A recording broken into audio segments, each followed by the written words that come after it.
Dans cette vidéo, nous allons voir comment montrer qu'une application est linéaire.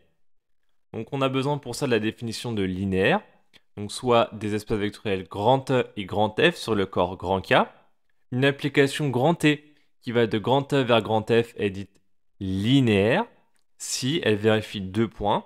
Le premier, t de x plus y égale t de x plus t de y pour tout x et y dans l'espace vectoriel grand E. Et deuxième point à vérifier, t de lambda x égale lambda t de x pour tout lambda dans le corps K et x dans l'espace vectoriel grand E. Donc il faut bien vérifier ces deux points pour prouver que une application est linéaire. On va faire tout de suite un exemple. Soit E un K espace vectoriel, pour tout B dans grand K, la fonction tb de x qui est égale à b fois x, on va montrer que c'est une application linéaire de grand E dans grand E. Pour ça, on va se donner un B du coup dans le corps K. Et on va vérifier les deux points. Donc, dès que vous utilisez des lettres, il faut bien les introduire et définir dans quel ensemble elles sont.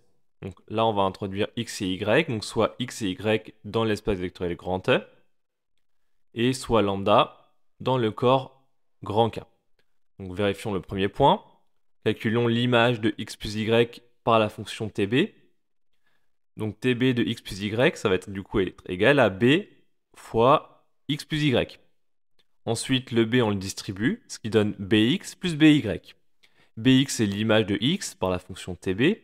By, c'est l'image de y par la fonction tb. Donc du coup, on a bien tbx plus tby. Le premier point de la définition est bien vérifié. Vérifions le deuxième. Calculons tb de lambda x, d'accord? Et vérifions qu'on a du coup lambda fois tb de x. Alors, tb de lambda x, donc on multiplie par b à gauche, comme c'est défini dans l'énoncé, ce qui donne b lambda x. Ensuite, b et lambda sont dans le corps K. Donc dans un corps, tous les éléments sont commutatifs. C'est-à-dire qu'on peut inverser b fois lambda, c'est pareil que lambda fois b. Donc on utilise ça, ce qui donne lambda fois bx. Bx, justement, c'est l'image de x par la fonction tb. Et donc on a bien lambda tb de x. Et donc, on a bien vérifié que les deux points sont corrects. Ainsi, l'application est bien linéaire.